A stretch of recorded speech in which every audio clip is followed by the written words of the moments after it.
Hello, good morning, जोहार। मैं संजय और आप देख रहे हैं न्यूज़ झारखंड। चलिए जानते हैं आज की मुख्य 25 बड़ी खबरों को। पहली बड़ी खबर की बात को तो झारखंड पंचायत चुनाव के थर्ड फेज की वोटिंग खत्म। 27,000 से अधिक प्रत्याशियों की किस्मत बैलेट बॉक्स में कैद। झारखंड पंचायत चुनाव के तीसरे चरण की वोटिंग मंगलवार को दोपहर 3 बजे खत्म हो गई। नक्सल प्रभावित प्रखंड क्षेत्रों के बूथों में भी वोटिंग शांतिपूर्ण हुई। तीसरे चरण में 19 जिलों के 70 प्रखंडों में 27,343 प्रत्याशियों की किस्मत बैलेट बॉक्स में कैद हो गई। इधर शांतिपूर्ण चुनाव को लेकर पुलिस प्रशासन ने चाक चौबंद व्यवस्था की थी। ग्रामीण भी बेखौफ होकर वोटिंग करते दिखे। तीसरे चरण की काउंटिंग 31 मई को है। करीब 70% वोटिंग की खबर है। मंगलवार को तीसरे चरण की वोटिंग सुबह 7 बजे से दोपहर 3 बजे तक हुई। वोटिंग को लेकर मतदाताओं में भी काफी उत्साह देखा गया। महिला, पुरुष और युवा के साथ साथ बुजुर्ग को भी बूथ तक आते देखा गया। साथ ही दिन में गर्मी और तेज धूप होने के बावजूद मतदाता लाइन में लगकर अपनी बारी का इंतजार करते दिखे। अगली बड़ी खबर की बात करो। आईएएस पूजा के करीबियों के घर ईडी का छापा। सीएम सोरेन के पीएस के करीबी पर भी दबिश। विशाल चौधरी हिरासत में। झारखंड के वरिष्ठ आईएएस पूजा सिंघल की मुश्किलें कम होती नहीं दिख रही है। ईडी ने पूजा के करीबियों के रांची में 6 जगहों और मुजफ्फरपुर में छापे मारे। रांची में पूजा के करीबी के बेटे विशाल चौधरी के घर काफी कैश मिला है। ईडी ने नोट गिनने के लिए 3 मशीनें मंगाई है। सूचना है कि उसके घर से 5 करोड़ रुपए कैश मिले हैं। हालांकि इसकी आधिकारिक पुष्टि नहीं हो पाई है। 8 घंटे तक लंबी पूछताछ के बाद देर शाम चौधरी को ईडी ने हिरासत में ले लिया। पूजा सिंघल के करीबी त्रिवेणी चौधरी के बेटे विशाल चौधरी का झारखंड में इंजीनियरिंग कॉलेज है। अशोक नगर गेट नंबर 6 स्थित घर पर विशाल की मां थी। वह ईडी की कार्रवाई का विरोध करने लगी। अफसरों के समझाने पर वे शांत हुई। इधर ईडी की एक टीम मुजफ्फरपुर में छापेमारी करने पहुंची है। यहाँ राहुल नगर रोड नंबर 15 में त्रिवेणी चौधरी का घर है। यहाँ स्थानीय पुलिस के साथ टीम घर में अंदर जांच कर रही है। कागजात खंगाले जा रहे हैं। अंदर की तस्वीर से लग रहा है कि कागजों का मोटा बंडल है, जिसे एक एक कर ईडी के अधिकारी जांच कर रहे हैं। हालांकि रेड के संबंध में कोई भी जानकारी नहीं दी जा रही है। ईडी के अधिकारी कुछ भी बताने से इनकार कर रहे हैं। वहीं आसपास के लोग भी चुप्पी साध ली है। अगली बड़ी खबर की बात करो। झारखंड के कई जिलों में तेज आंधी के साथ बारिश की चेतावनी। ऑरेंज और येलो अलर्ट जारी। मौसम केंद्र रांची ने झारखंड के कई जिलों में आंधी के साथ बारिश की चेतावनी दी है। साथ ही वज्रपात की भी संभावना जताई है। इस दौरान हवा की गति 30 से 40 किलोमीटर प्रति घंटे की रफ्तार से चलने की संभावना जताई है। इसको लेकर विभाग ने ऑरेंज और येलो अलर्ट जारी किया है। मौसम केंद्र ने राज्य के कई हिस्सों में बारिश की संभावना जताई है। आज बुधवार की शाम तक कई जिलों में वज्रपात के साथ बारिश को लेकर येलो अलर्ट जारी किया गया है। गुमला के अलावा रामगढ़, देवघर, जामताड़ा, पाकुड़, साहिबगंज, गोड्डा और दुमका जिले के कुछ भागों में वज्रपात के साथ बारिश की संभावना जताई गई है। 26 मई तक राज्य के पूर्वी और निकटवर्ती मध्य भागों में कहीं कहीं हल्के से मध्यम दर्जे की बारिश की संभावना है। इसके अलावा 28 मई को राज्य के पूर्वी तथा निकटवर्ती भागों में कहीं कहीं हल्के दर्जे की बारिश की संभावना जताई गई है। अगली बड़ी खबर की बात करो। सुप्रीम कोर्ट ने सेल कंपनियों का मामला झारखंड हाईकोर्ट को भेजा। 1 जून को सुनवाई। माइनिंग लीज, सेल कंपनियों में निवेश और मनरेगा घोटाले से जुड़े मामलों की सुनवाई अब झारखंड हाईकोर्ट में होगी। मंगलवार को माइनिंग लीज और मनरेगा घोटाले से जुड़े मामले में जहां झारखंड हाईकोर्ट में सुनवाई हुई, वहीं सुप्रीम कोर्ट में भी मंगलवार को सेल कंपनियों से जुड़े मामले में सुनवाई हुई। सुनवाई के बाद सेल कंपनी से जुड़े मामले को भी सुनवाई के लिए झारखंड हाईकोर्ट भेज दिया गया। दरअसल सेल कंपनियों मामले में 17 मई को झारखंड हाईकोर्ट से एक ऑर्डर आया था। साथ ही ईडी की ओर से कार्रवाई को लेकर जो सीलबंद दस्तावेज झारखंड हाईकोर्ट को सौंपा गया था, उसी को लेकर राज्य सरकार ने सुप्रीम कोर्ट में इसे चुनौती दी थी। याचिकाकर्ता के वकील राजीव कुमार ने बताया है कि 1 जून को झारखंड हाईकोर्ट में अब तीनों ही मामलों में सुनवाई होगी। खबरों में आगे बढ़ने से पहले आपसे रिक्वेस्ट है कि अगर आप चैनल को सब्सक्राइब नहीं किए हैं तो प्लीज चैनल को सब्सक्राइब करके बेल आइकन प्रेस कर दे, जिससे आपको झारखंड की हर छोटी बड़ी खबर का अपडेट आप तक पहुंचता रहे। चलिए बढ़ते हैं खबरों की ओर। अगली बड़ी खबर की बात करो। झारखंड में 2 सीटों पर राज्यसभा चुनाव, अधिसूचना जारी। भारत निर्वाचन आयोग ने झारखंड में राज्यसभा की 2 सीटों पर चुनाव के लिए मंगलवार को अधिसूचना जारी कर दी है। आयोग द्वारा अधिसूचना जारी किए जाने के बाद राज्य की मंत्रिमंडल निर्वाचन विभाग ने भी इसे गजट में प्रकाशित कर दिया। अधिसूचना जारी होने के साथ ही नामांकन की प्रक्रिया शुरू हो गई है। हालांकि राज्य में अभी तक किसी भी दल ने अपने प्रत्याशी का नाम तय नहीं किया है। गठबंधन के दलों में भी अभी तक प्रत्याशी को लेकर सहमति नहीं बनी है। आयोग द्वारा तय कार्यक्रम के अनुसार 31 मई तक नामांकन होना है। 1 जून को दाखिल नामांकन होना है। 1 जून को दाखिल नामांकन पत्रों की जांच होगी तथा 3 जून तक नामांकन वापस लिए जाएंगे। 10 जून को मतदान होगा। बता दें कि राज्यसभा के वर्तमान सदस्य मुख्तार अब्बास नकवी तथा महेश पोदार का कार्यकाल 7 जुलाई को खत्म हो रहा है। इनकी रिक्त सीटों के लिए ही चुनाव होना है। अगली बड़ी खबर की बात करें तो आदित्यपुर में एक युवक की गोली मारकर हत्या, खोखा और बाइक बरामद। सरायकेला जिला अंतर्गत आदित्यपुर थाना क्षेत्र के मुस्लिम बस्ती के पश्चिमी छोर पर रेल लाइन के निकट और श्रीनाथ ग्लोबल विलेज की चारदीवारी के पास एक युवक की गोली मारकर हत्या कर दी गई। घटना की सूचना मिलते ही वहां पहुंची पुलिस ने मृतक के शव को अपने कब्जे में लेकर पोस्टमार्टम के लिए सरायकेला सदर अस्पताल भेज दिया। इस संबंध में आदित्यपुर थाना प्रभारी ने बताया कि मृतक की पहचान जुलुमटाड़ निवासी हाथी कालिंदी 25 वर्षीय के रूप में की गई है। पुलिस मामले की जांच कर रही है। घटनास्थल से गोली का एक खोखा और काले रंग की एक बाइक बरामद हुई है। आशंका है कि यह मामला ब्राउन शुगर के धंधे से जुड़ा हो सकता है। अगली बड़ी खबर की बात करें तो मोदी सरकार ने दी राहत तो छड़, गिट्टी, सीमेंट समेत लौह उत्पाद हुआ सस्ता। गेहूं के निर्यात को रोककर इसकी बढ़ती कीमत को नियंत्रित करने के बाद केंद्र सरकार ने अब लोहे और इससे संबंधित उत्पादों की कीमतों को नियंत्रित करने में सफलता पाई है। लौह उत्पादों पर एक्सपोर्ट ड्यूटी लगाकर यह सुनिश्चित कर दिया गया है कि इसे दूसरे देशों में बेचने की कोशिश कम से कम होगी। केंद्र सरकार के फैसले का झारखंड के स्टील उद्योग पर बड़ा असर देखने को मिल रहा है। इस फैसले से यह सुनिश्चित कर दिया गया है कि अब घरेलू बाजार में लौह उत्पादों की प्रचुर उपलब्धता होगी। इसके साथ ही पिछले कुछ महीनों से लगातार बढ़ रही लौह उत्पादों की कीमत में गिरावट दर्ज होगी। घरेलू बाजार में घोषणा के अगले ही दिन सोमवार को असर देखने को मिला और स्पंज आयरन में 2500 रुपये प्रति टन तक की कमी आई। इसी प्रकार आयरन जो है पेलेट की कीमतों में 4000 रुपये प्रति टन तक की कमी दर्ज की गई है। इससे निर्माण उद्योग को जो खास तौर पर जो है फौरी राहत मिली है। स्टील की बढ़ती कीमतों के कारण केंद्र और राज्य सरकार की कई परियोजनाएं धीमी रफ्तार से चल रही थी, जिन्हें अब जाकर रफ्तार मिलेगी। आवासीय परियोजनाओं में लगने वाली छड़ों की कीमत भी जल्द कम होगी। अगली बड़ी खबर की बात करें तो देवघर एम्स अस्पताल में व्याप्त कमियों को दूर करने के लिए हाईकोर्ट में जनहित याचिका। झारखंड हाईकोर्ट में मंगलवार को गोड्डा से भाजपा सांसद निशिकांत दुबे ने जनहित याचिका दायर की है। सांसद ने देवघर के एम्स अस्पताल के मुद्दे पर हाईकोर्ट में याचिका दायर की है। इसमें अपील की गई है कि देवघर एम्स अस्पताल में व्याप्त कमियों को जल्द दूर किया जाए। निशिकांत ने झारखंड हाईकोर्ट के अधिवक्ता दिवाकर उपाध्याय के माध्यम से जनहित याचिका दाखिल की है। याचिका में कहा गया है कि एम्स का इंफ्रास्ट्रक्चर बनकर पूरी तरह से तैयार है, लेकिन वहां सिर्फ ओपीडी की सुविधा ही शुरू हुई है। अस्पताल में पीने का पानी, वाटर सप्लाई और 24 घंटे बिजली की सुविधा नहीं उपलब्ध हुई है और न ही अप्रोच रोड का काम पूरा हुआ है। पीआईएल में यह भी कहा गया है कि एम्स के अधिकारियों ने राज्य सरकार को अस्पताल में आवश्यक सुविधाएं जल्द उपलब्ध कराने को लेकर पत्र भी लिखा है। हालांकि इसके बाद भी देवघर एम्स को सुविधा मुहैया नहीं कराई जा रही है, जिससे यहां समुचित इलाज की शुरुआत नहीं हो पाई है।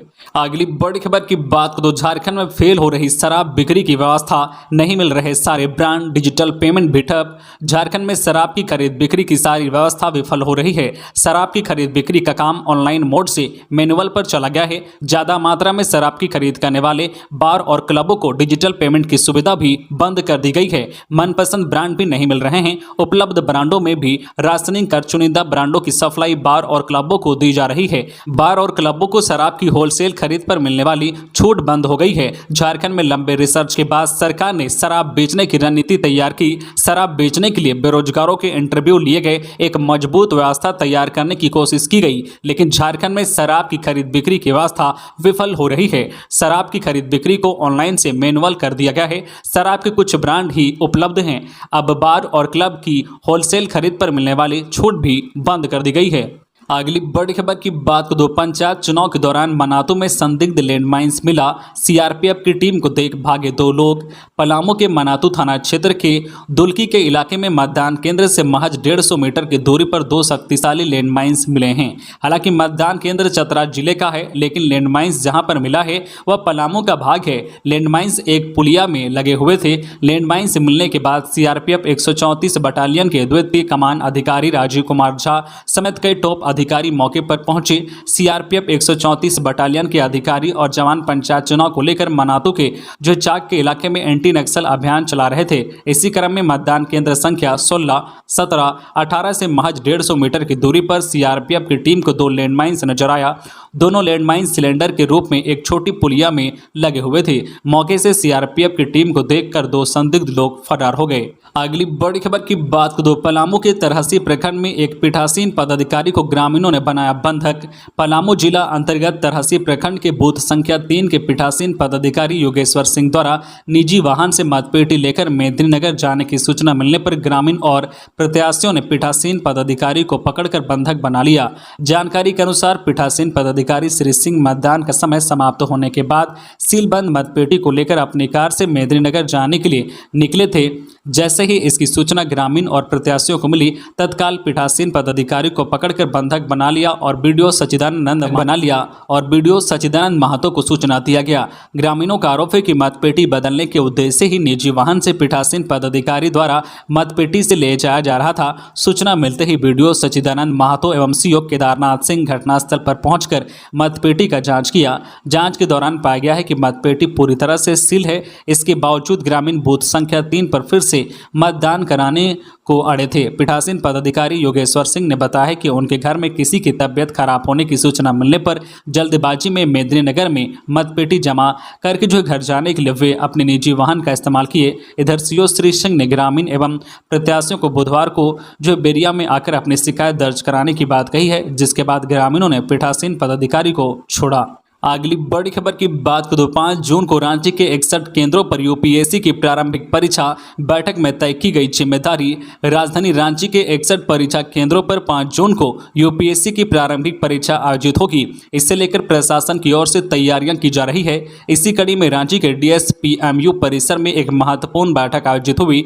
राजधानी रांची के 61 परीक्षा केंद्रों पर 5 जून को 28,500 परीक्षार्थी यूपीएससी की प्रारंभिक परीक्षा में शामिल होंगे। इस परीक्षा को लेकर प्रशासनिक स्तर पर तमाम तरह की तैयारियां की जा रही है। बताते चले कि प्रमंडलीय आयुक्त नितिन मदन कुलकर्णी को इस परीक्षा को लेकर कोऑर्डिनेटिंग सुपरवाइजर बनाए गए हैं। परीक्षा के सफल संचालन को लेकर रांची के डीएसपीएमयू परिसर में सेंटर के तमाम सुपरवाइजर के साथ एक विशेष बैठक आयोजित की गई। इस बैठक में परीक्षा संबंधित मामलों को लेकर चर्चा हुई है। सुरक्षा की व्यवस्था कैसी रहेगी, परीक्षा केंद्र में परीक्षार्थियों के लिए कैसी सुविधा क्या दी जाएगी, परीक्षा का संचालन सही तरीके से हो, कदाचार मुक्त परीक्षा हो, इन तमाम बिंदुओं को लेकर विशेष रूप से चर्चा हुई है। अगली बड़ी खबर की बात करें तो राज्यपाल को ज्ञापन। हजारीबाग के महापौर ने राज्यपाल रमेश बैस से मिलकर राज्य सरकार द्वारा होल्डिंग टैक्स में वृद्धि वापस लेने की पहल की मांग की। राज्यपाल रमेश बैस से मंगलवार को महापौर हजारीबाग रोशनी तिर्की के नेतृत्व में एक शिष्टमंडल ने राजभवन में भेंट कर एक ज्ञापन सौंपा। रोशनी तिर्की ने राज्यपाल को समर्पित ज्ञापन के माध्यम से कहा है कि झारखंड सरकार द्वारा विगत दिनों कैबिनेट की बैठक में होल्डिंग टैक्स सर्किल रेट के आधार पर आवासीय भवनों का 15% और व्यावसायिक भवनों का 4 गुना तक बढ़ोतरी की गई है। पिछले 2 वर्षों से कोरोना महामारी के कारण लोगों को बेरोजगारी एवं छोटे व्यवसायियों को काफी परेशानियों का सामना करना पड़ा है। राज्यपाल से शिष्टमंडल द्वारा होल्डिंग टैक्स में की गई वृद्धि को वापस लेने हेतु पहल करने का आग्रह किया गया है। अगली बड़ी खबर की बात करें तो धनबाद में फर्जी मतदान को लेकर हंगामा। घंटों बाधित रही मतदान प्रक्रिया। त्रिस्तरीय पंचायत चुनाव के तीसरे चरण में धनबाद के गयारकुंड प्रखंड के मेढ़ा पंचायत में हंगामा हो गया। पंचायत के बूथ संख्या 77 पर फर्जी मतदान की प्रक्रिया पर कुछ लोगों ने जमकर हंगामा किया। हंगामे के कारण यहां घंटों मतदान प्रक्रिया बाधित रही। बताया जा रहा है कि एक वोटर दूसरी बार वोट डालने के लिए बूथ पर पहुंचा था।